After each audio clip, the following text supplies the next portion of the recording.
Hello guys, welcome back to the Henry Holster shop. It is the week after SHOT Show. I just knocked the foam out of my tripod, so I'm going to take a second and adjust, and then we'll be right back to it. There we go. So this time I remembered to actually put my mic on before I started recording. John Hauptman's in the house. Hello, John. Week after SHOT, I'm gradually recovering. I managed not to get deathly ill, but it was still an exhausting week.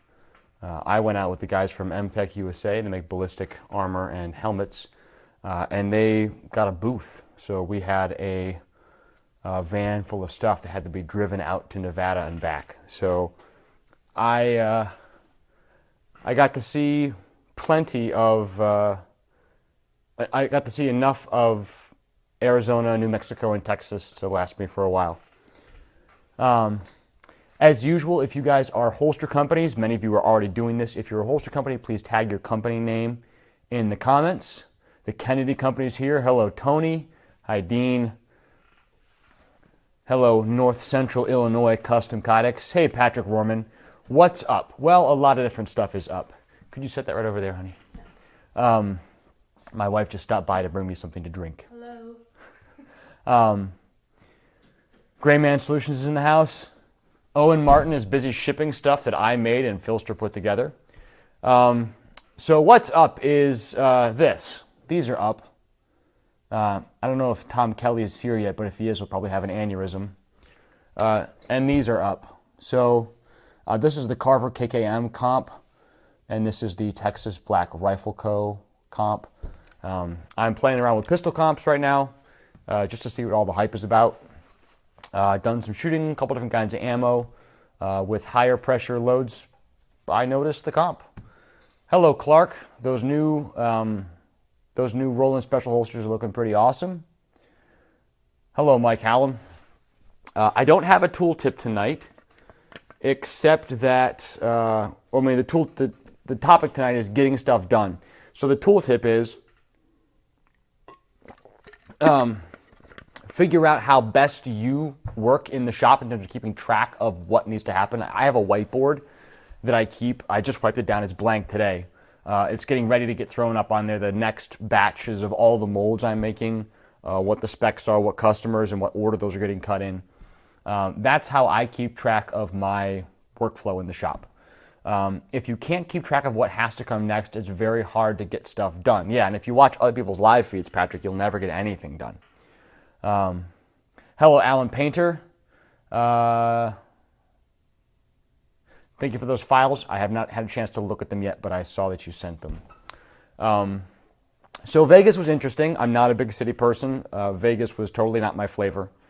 But I found a good restaurant that had cheap steak breakfasts, and I ate a lot of Cliff Bars during the day and hustled around a lot and met a lot of interesting people. So just quickly off the top of my head, some of the companies I met with for the first time. I met Tony Katner, Multi-Holsters, for the first time. I met Conrad Miller for the first time. I met Jamie Lowe. I met Jeff Mao from Tenacor. I met Viking Concealment. I met Aaron from BSD Holsters. I met Chris from C&G Arms. I met the guys from High Threat Concealment. I had my first cordial chat with Mike Gorlick of Raven Concealment, although we've met before. First time we actually hung out a little bit. I met Anthony Booth of Armadillo Concealment for the first time. I met Jeremy Williams of Guncraft for the first time. I met Jeff Wilbur of RDR Holsters. I met Matthew Bills of Matthews Fabrication. I met, who else did I meet? I met Jules Considine. I forget the name of his company. I met a whole bunch of different holster makers, and it was really fun. I don't know if you guys have watched any of the video that I shot in the van on the way back from SHOT Show, but one of the big things that we were working on at this show was making the case for the big gun companies that the small holster market is something they can't afford to ignore, and that they need to be proactive about working with the mold guys like me and Conrad who enable the small companies to quickly bring CNC molds online for new guns that are released. And we got a pretty positive reception. Hudson Arms was very interested. STI was interested. A number of companies we talked to were interested. We still have to get NDAs signed and get files and do a bunch of stuff. Yeah, Brandon, sorry we didn't end up able to hook up. There was a, no, I didn't show a claw earlier, Nicholas Pratt. I was showing off pistol compensators. This is the Texas Black Rifle Co. comp. The one on my 17 right now is the KKM Carver comp. Hey, Conrad Miller. So the high point, this is clear, the high point of my SHOT Show was on the last day winning this guy. I caught Damon Young from SSVI in the hallway. He was giving away tier triggers, and I got the last red one on the last day of SHOT, and it is nice. It's not quite a full flat face. And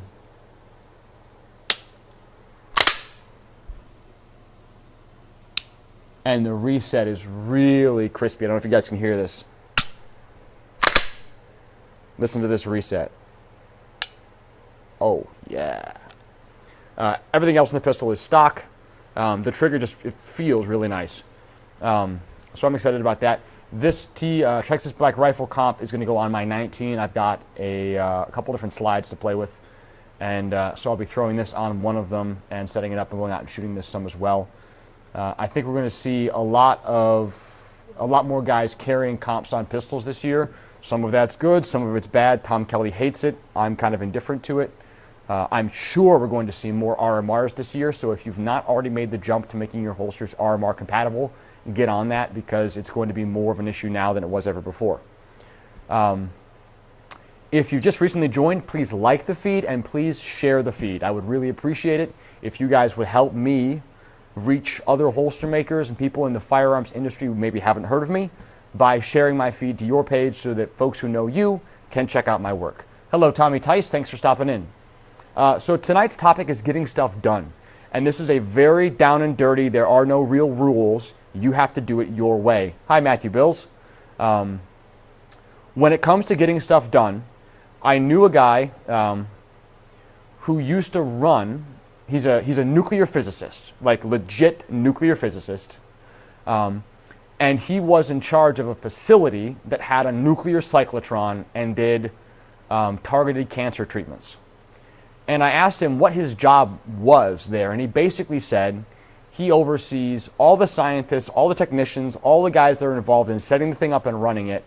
And his main function, the way he described it was, other guys put lots and lots and lots of stuff into the wheelbarrow, and it's his job to dump it.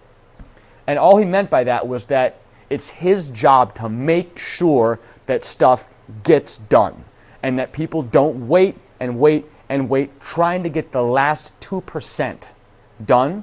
At a certain point you say, good enough, dump it. Matthew Bills, you were supposed to call me, says Snakehound Machine. Yeah, you better get with him and get those tourniquets you wanted, tourniquet carriers you wanted. And so the idea of dumping the wheelbarrow, I found a very helpful one, and I've thought about it often since because I could very easily, because of my personality and the way I like to work, I could easily get detail fixated and really zero in on the last, 1, 2, or 5% of the things I want to get done, of the quality, of the level, and get so far behind, get so slowed down and bogged down by that stuff that major things that need to happen in the shop won't get done. So a big one for me this year was I just decided to kiss my edge finish goodbye. My edge finish is smooth, it's even. I would not have been happy with it a year ago, but I'm happy with it now because I decided to be happy with it. And I just said, once that decision was made, it's gone. It's done, not worrying about it anymore. In my live feed from Roger Barrera's shop at QVO Tactical, he and I had a little banter before we actually turned the camera on, and we were talking about quality, and I really pushed him on keeping all the quality that matters. And if there's quality that doesn't matter, kill it. Get rid of it. I'm all in favor of a holster feeling really smooth when you put the gun in, when you take the gun out. Totally in favor of that. And I'm in favor of the inside of the holster looking good when you give it a casual glance. So on a holster like this, I'm in favor of the inside here that you can see looking really clean. Am I concerned about, like here on the side down by the sight channel, am I concerned with some slight wrinkly tape marks on the inside that don't show through to the outside but leave the inside not perfectly smooth? No, not concerned with that at all. Not in the least. It's a non-issue to me. Hello, Will Silk. And so when I decide what quality matters, a lot of that comes down to what do I have to charge for and what slows me down from delivering the customer's orders sooner. I would always rather have a 95% product go out the door a week before the customer expects it, a week before the lead time, than have a 99% product go out a week or two late. And I'm sure all of you would agree with that in theory, but when it actually comes to practice, it's hard to let something go at the last 5%. Like Roger says, shipping beats perfection. Totally true. If you're making product and you're filling orders, shipping beats perfection. When I order something, I would rather have it get here sooner and have there be some slight cosmetic issue with it. That'll make me much happier than being weeks late and having it show up and be beautiful. So shipping beats perfection. Keep the quality that matters, but you have to self-assess. You have to be self-aware about where you get hung up, what stuff in your shop is not getting done, and then be ruthless with yourself about tipping over the wheelbarrow and just making it happen. Like,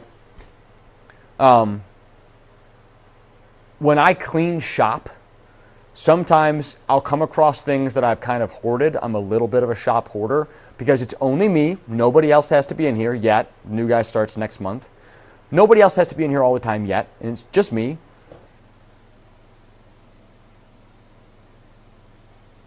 John said he just gave away a blemed unit, and a friend of his says he's paid good money for units that were in worse shape from other companies. I don't doubt that that's true. If you take some pride in your work and have some baseline level of quality control, then you're great. My cut angles for the sweat guard are my biggest thing, Brandon says. Brandon, you just got to go fast. Like, my cut angles, if I go for a partial sweat guard, it's just bandsaw, zip, take it to the flap wheel, buzz, buzz, blend the corners, done. Just that fast. I don't know if you can see real well here what my edges actually look like. This is my personal holster, so it's a little bit janky. These are not gloss. They're smooth, and they're even, but they're not especially shiny, and I don't care. It's good enough for me. So when it comes to getting things done, you can self-assess, you can audit yourself and see where it is you're not getting things done. So I came back from SHOT Show with my hair on fire. I had tons of business leads. I did a whole bunch of networking. Whole bunch of doors were potentially open. Setting up my molds kill me, says Shane Muse. Yeah, you got to be cool with good enough is good enough. If your mold will produce a quality product, it does not have to be 99%. I can totally deal with some tape marks on the inside of my mold. If I was hand building molds, I could totally deal with maybe having to do a little bit of heat gunning and adjusting afterwards. If you're going to do CNC molds, it better be right on. Perfection is relative, says Todd May. Todd, I'm going to disagree with you. I think perfection is not relative, but acceptable is relative. Perfection really is perfection is an objective thing. But it's never the goal. I'm a manufacturer. I can't afford to be a perfectionist. That's the way of going crazy. Jeremy Gibbs says, we matte all of our edges, never shiny. John and Andrew, I need your addresses. Bobby Jackson, I sent you my address. Check your messages, bro. I have never had a single person complain or even mention anything cosmetic with any holster. My edges don't look that great, and I'm selling pretty high dollar stuff without issues, says Clark. Yeah, it really isn't. Customers will always be more excited about a holster that functions well and arrives on time or early, and much less concerned about minor cosmetic things. Besides, it's a plastic holster. If you take it to a training class and you do one or two, one-handed slide cycles where you hook your rear sights on the mouth of your holster and run it, your holster's going to be chewed up some. You had to do a phone reset, says Bobby Jackson. Okay, I'll send it to you again, Bobby Jackson. So for me, sometimes getting it done means I simply have to turn off my phone, turn off my music, turn off my computer, turn off the CNC, whatever it is that's distracting me from the one thing that absolutely has to happen now, Whenever else it is, I just turn it off, I shut it down, I ignore it. People are buying Stealth Operator. We're all ahead of the game on quality. Yes, John, that's true. I'm going to take my mic off and go grab my cup of tea that my wife set down a few minutes ago. Now that it's cool enough to eat, I'll be right back.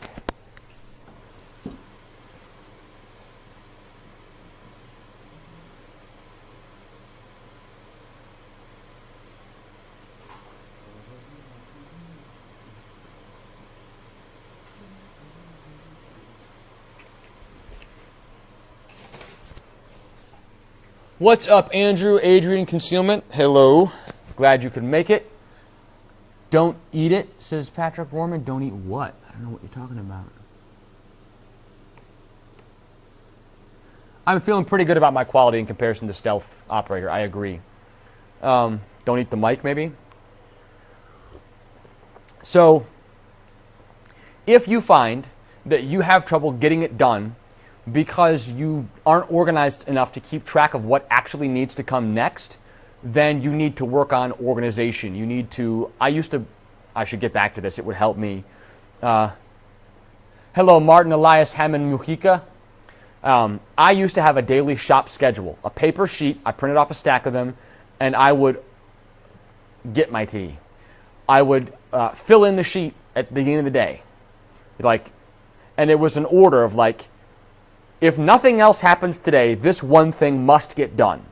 There was always a single top priority. Cool enough to eat now. I guess I did. Cool enough to drink. Hey, even I say crazy things sometimes. Hello, Gary Lawson, C2G Fab in the house. And so when I was struggling with organization and struggling with keeping track of what things were the highest priority, I had to have an action list. And the action list had to be very, very straightforward. And it had to be realistic. I can't have 10 things be the highest priority for the day. What drives me bonkers, more than almost anything else in my shop that drives me crazy, is what happened today, where I was out in the shop, I was trying to do too many things, I had about a dozen different emails to write, following up leads from SHOT Show, I had stuff to pack up, I had some parts to run on the mill, I had some cam to update on my computer, I was trying to do all this stuff, and I forgot to get a couple of labels printed and the packages sealed up before the mail lady came to do my pickup.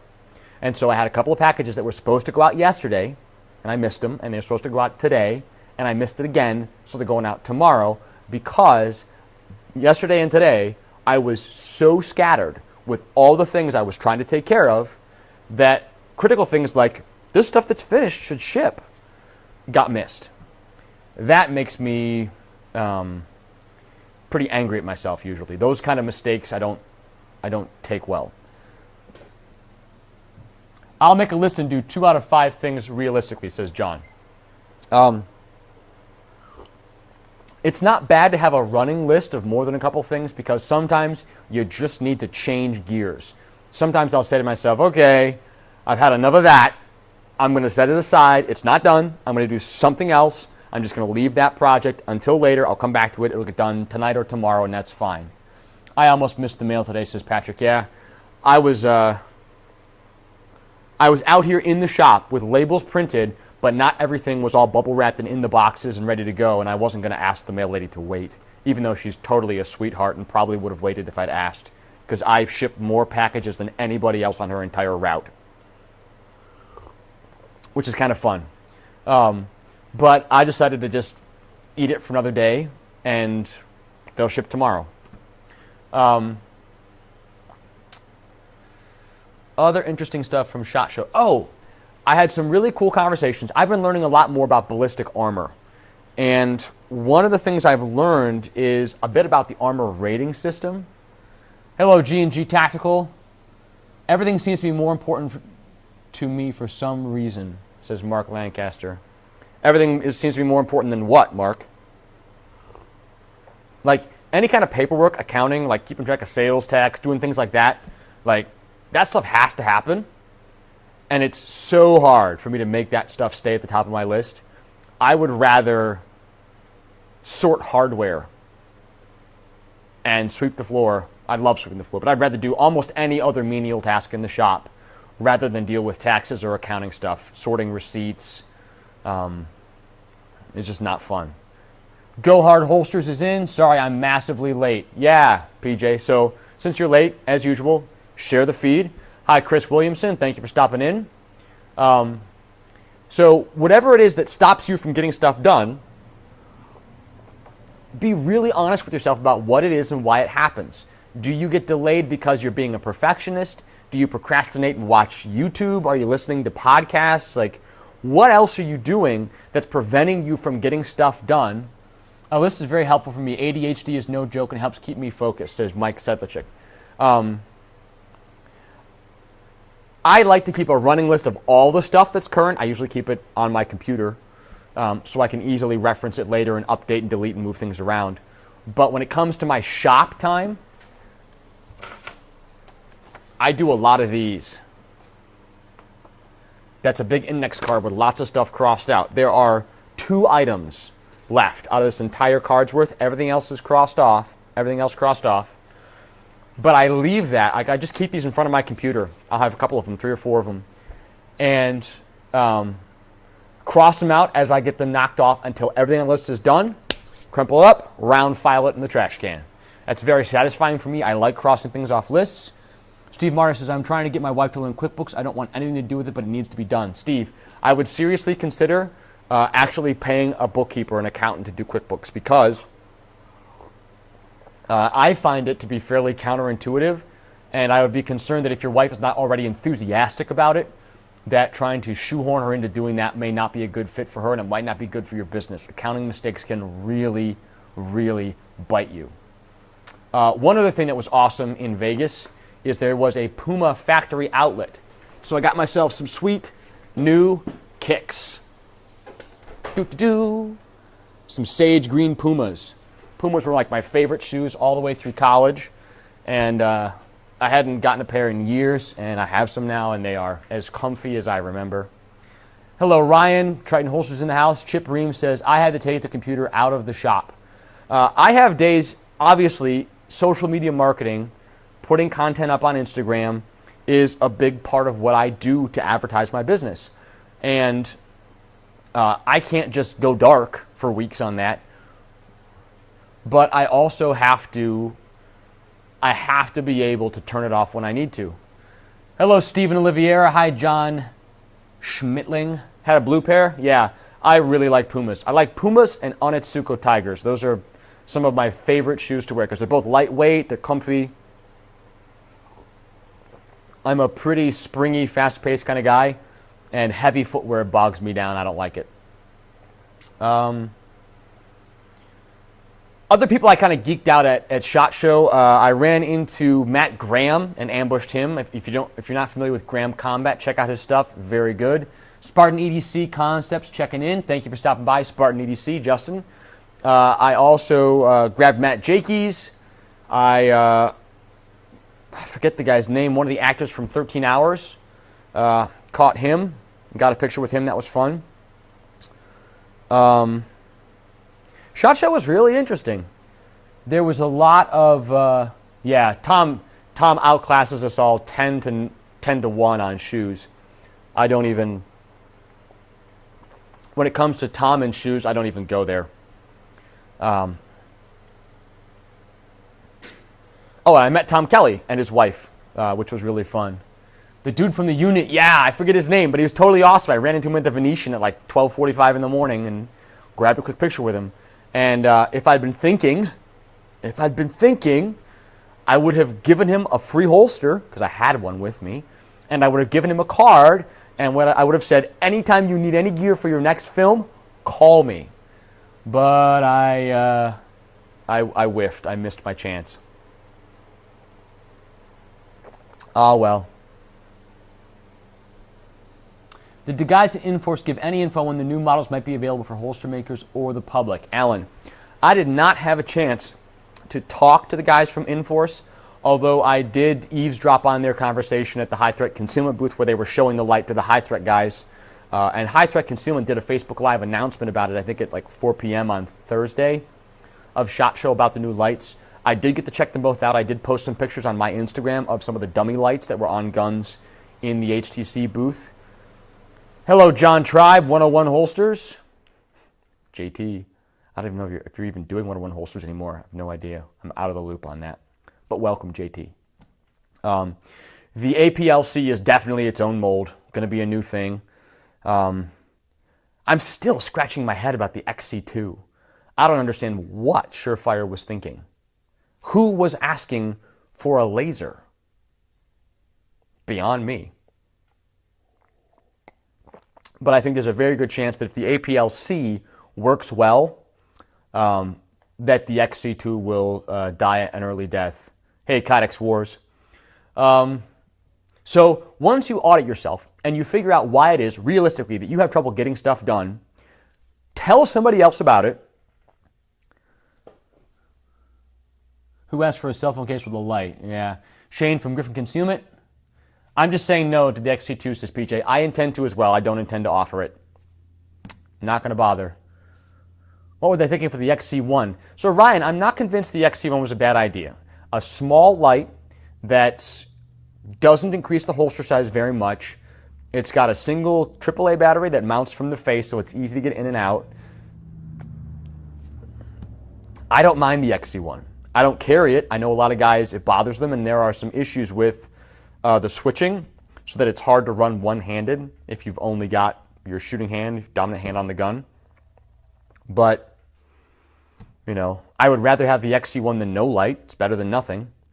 I think the latch system, they should have figured out that it was weak, that it was the weak link in that light, and I'm surprised they didn't. Then I'm shocked that they doubled down on it for the XC2. I suppose I shouldn't be shocked. They're a big company. You know, for a long time, the pocket clip that they always sent out with the LX2 light, which is what I like and carry, the pocket clip that came stock with it was absolute garbage.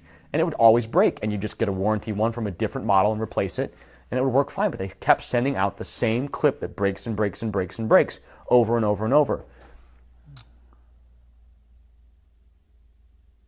Is an 11% step over with a .125 N mil reasonable, or could it do more? Matthew, I would say, depending on what you're cutting, you can probably do more. Ruben from Black Sheep Tactical's in the house. Yeah, I still think the big weapon lights are the big ones for a reason. I think the TLR1, the X300 Ultra, and the APL, and now hopefully the APL-C, are the big players for good reason. Depends what you want. That's typically kind on the light side. The comments are scrolling by kind of fast right now. So once you figure out why it is that you don't get stuff done, be very honest with yourself about assessing what you need to change in order to fix that. If it's you need to get into the shop earlier, or you need to stay in the shop later, if it's you need to turn your phone off for part of the day, if it's you need to turn the music off, if it's that you need to stop multitasking and do just one thing, or maybe it's that, you know, one way you could do it is at the beginning of every day, hello Anthony Booth, at the beginning of every day, if you're cutting HDPE, Matt, and the finish looks great, go faster. Yeah. Yeah, go with a larger step over, maybe 20%, and pick the inches per minute up and see what happens. One way that I've sometimes solved the problem, if I have some priority item that has to get done, when I come into the shop first thing in the morning, I don't even turn other machines on. I do nothing else except that one thing until it's completely done. And after that's done, then I feel free to sort of spread out, stretch out, look around the shop, see what else can happen today what kinds of jobs line up well together. Because in a one-man shop, I'm always multitasking. I'm always trying to keep 2 or 3 things synced up. Like I might be forming plastic, and if I'm going to be forming at the Swift Press, I'm going to try to keep longer run parts on here. Like tonight, I was just before the feed, I was trimming some small motorsports parts. Op2 was 18.5 seconds per part to profile it and chamfer the part. It's like 18.5 seconds. What am I going to do? There's barely even time to sit down. And so that kind of thing, you know, I'm just stuck by my machine. But if it's during the day and I've got to package some stuff and I've got to answer some emails and I need to form shells on the Swift Press and I want to run the CNC, then I'll try to try to stack things up so that I'm running longer parts on the CNC to free up my time so I'm not constantly hopping back and forth. Do you take supplements, says Patrick Foreman, coffee or anything to help energy levels? He eats tea. Yeah, Patrick, I'm usually a 1 cup of coffee a day guy. First thing in the morning with my breakfast, I have 1 cup of coffee, and that's it for me for the day. I don't do energy drinks. I don't do any supplements or vitamins. Just 1 cup a day gets me by. I find you got me saying eat coffee now. If I have coffee in the afternoon, it makes it hard for me to sleep. I'm wound pretty tight, pretty intense. Yeah, said Thomas, you need to eat your tea, eat your coffee. That's your problem. But no, I find if I'm running low on energy that music is what I usually use to pep myself up. Something groovy, something high energy, get myself moving. Occasionally I'll do some push-ups or something to get my heart rate up. But if you're not chewing cotton in the shop, then you're not working hard. Yeah, gross. I don't dip or chew tobacco. I used to smoke cigars and pipes more often, but I hardly ever do anymore. So yeah, the energy is pretty much just what I got. Hence my 2:30 a.m. email this morning. Well, yeah, I do a lot of late night work, but I'm still getting back off Vegas time because not only was I several time zones off, I was also staying up really late every night. And so I'm like trying to reset my sleep schedule by like 5 hours-ish. Coffee is for women, drink Maker's Mark, says Alexander Supertramp. I don't know if you're a classic rock fan or if that's actually your name, Supertramp. 1 cup of coffee. Is that hard to believe, Michael? How? I just don't take breaks for it in the middle of the day. I almost always skip lunch. I almost always work straight through lunch, and I often work through dinner. So it's pretty typical that I'll have breakfast, hit the shop, and then not eat again till 8 p.m. or so. Years of working in ambulance prepped me for this. Just shut up and work, says Anthony Booth. When John Hoffman was out here at my shop, he was like, dude, we are taking a break now. We are having lunch. You need to have lunch. I'm like, well, we could do some more work. He said, no. We're going inside to have lunch. Booth eats every 15 minutes. He probably does. It's hard keeping that dad bod going. Yeah. Takes some maintenance. So for me, the way that I get stuff done in the shop is I set aside everything else that distracts me, and I monotask if something has to get done. Then a rolling list of items that are pending that I can sort of jigsaw into the schedule as I have space for them allows me to keep stuff running in the shop and not be only working on one thing at a time. But here's the trade-off. Here's the siren song, the danger of that.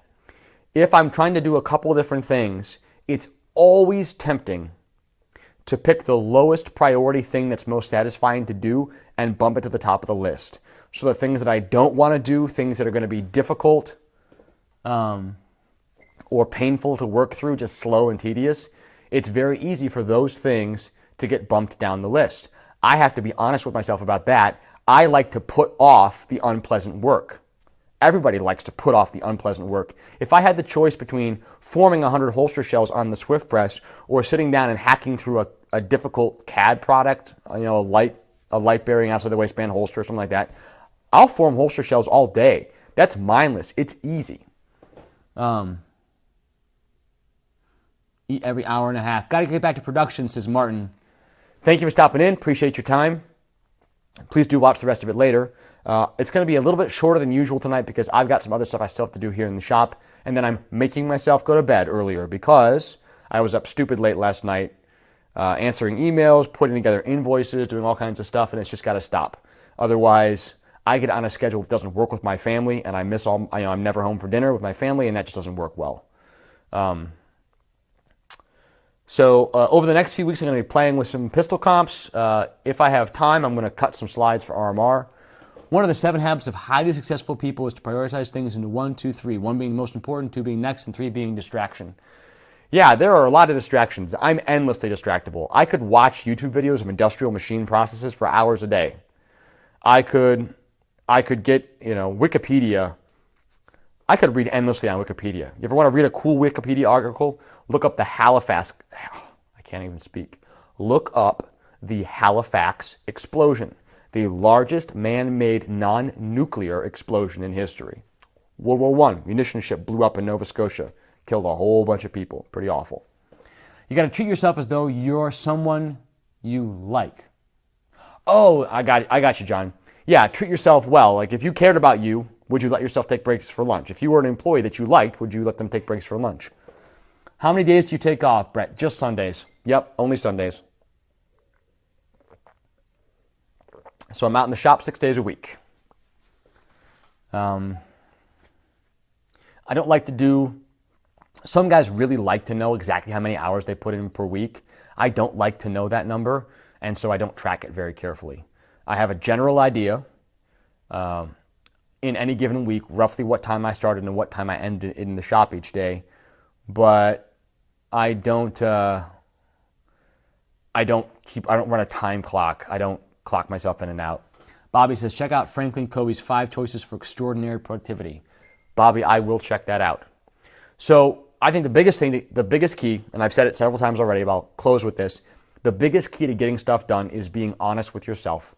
Be self-aware, assess yourself, audit your shop and how you do your work, and be really direct with yourself about where the work is not getting done and why it's not getting done.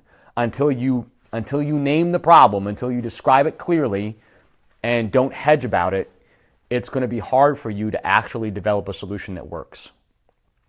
Once you name the problem, though, you recognize the problem, it'll be much easier to stop yourself from slipping into it. So I find social media, I hate Facebook. I use it for Facebook Live, but other than that, I hate Facebook. And every time I get sucked into spending 5 minutes reading something on Facebook, I always just want to gag afterwards. Like, why am I doing this? What am I doing with my time? And so for me, I will often just log out of all the social media apps, turn the phone off for a while, and just put my head down and just charge through stuff. That's what it takes for me sometimes. Sometimes I just have to clean off a bench and work on one thing. I'll just take everything, just pick it up in big piles, move it somewhere else in the shop, and sit down at one bench and focus on stuff. I have to have clean space. One of the other reasons stuff doesn't get done is because I procrastinate on throwing stuff away, and I procrastinate on organizing and rearranging workspace. So there's lots of things in my workspace that have just been sitting here in the spot they're in for months, and they don't need to be there, but that's just where they are. They landed there. And it's easy for me to be distracted. I read a book one time called The Tyranny of the Urgent. That is, whatever seems to be like the most important, the most pressing thing will always gobble up your time and attention, and that can often keep you from getting major, big picture things done. The 5-Hour Work Week. No, Mike, I haven't read it. Clark, I know you're awful about cleaning. I've seen video from your shop. Dang. There's only so much time I'm going to spend actually reading things. We have Kydex shells from years ago. Chris, throw them away. Get rid of them. Just save the shelf space. Like my shop, there's a lot of stuff in here that I should just get rid of. One of the first things I'm going to do when my employee gets here is, dude, Beeve is in the house.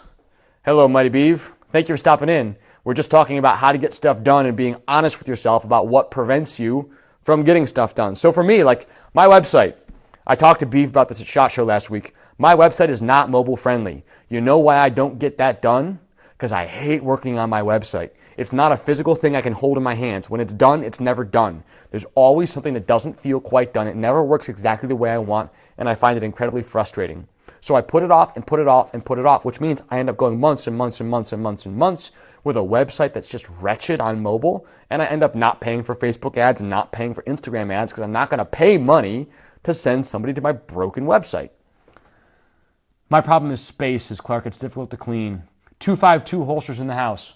There are two. The other big way, the other major way to deal with things that you don't get done, pay somebody else to do them.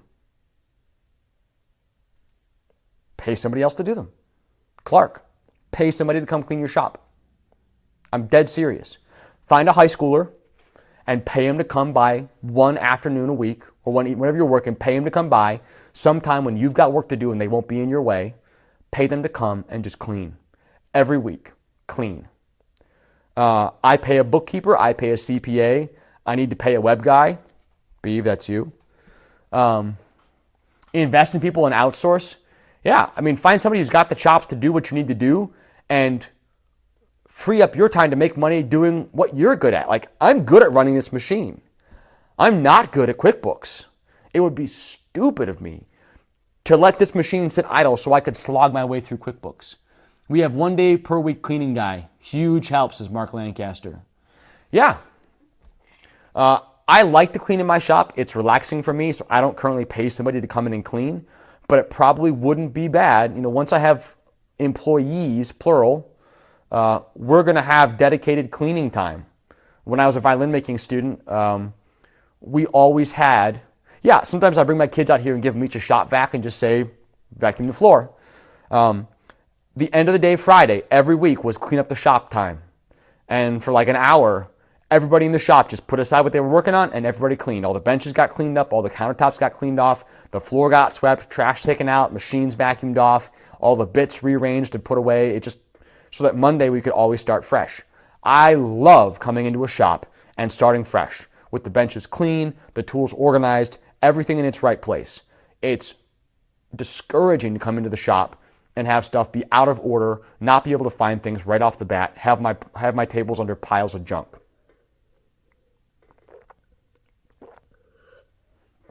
And so I usually make myself do some cleaning at the end of the night, every night before I close up the shop and go to bed. When I was in school for machining, we cleaned top to bottom every day. Depending on the shop and the kind of work and the number of people involved, that's probably a good idea. My shop does not get messy enough that it needs everyday cleaning. Although some days, certain parts of the shop need to be cleaned after a single day of work. If I'm bandsawing a lot of plastic, then yeah, the whole bandsaw station has to get cleaned because it turns into a disaster. So I'm going to sign off. I'm glad to be back on back sort of on schedule. There'll be another Facebook Live broadcast later this week. The goal is 2 a week from here on out. I'm going to show you guys my first holster. It's ugly, but I have it on a shelf in the back corner of the shop. I'll get it out, show it to you, give you guys a little bit of background on, it was quite a bit of manual machines, crap everywhere. Yeah, Chip, if you can barter for somebody who will clean and do packaging and manual stuff for you in exchange for gear, fantastic deal. Fantastic deal if you can do that. So tune in next time. I'll be showing you guys my first holster, talking about some other things I'm working on. I need to get some stuff done here to get the updated multi-molds, HDPE molds, finished design. That's little tweaks, little improvements, so that we can start punching some inventory out and send it off to Tony so we can have those in stock. Thank you guys very much for stopping by. I appreciate you guys liking and sharing the feed. I look forward to seeing you next time. I'm always curious to see what questions you have that you guys want to have covered in this Facebook Live feed. So don't hesitate to send me a DM on Instagram. Don't send me a message on Facebook, please. Facebook Messenger is so jacked up. Like, I lose messages for weeks and then they all of a sudden show up. It's infuriating. So send me a DM on Instagram. Send me an email, orders@henryholsters.com, or you can hit me up by text, 812-369-2266, and let me know what questions you have, because if you have a question, 10 to 1, other holster makers have the same question, and we can all benefit from having a discussion about it. So that's it for me for tonight. I'm going to go clean my shop, get the benches squared away, put some tools away, and get everything ready for tomorrow morning so I can hit the ground running after my 1 cup of coffee. Have a great night, guys. Thanks.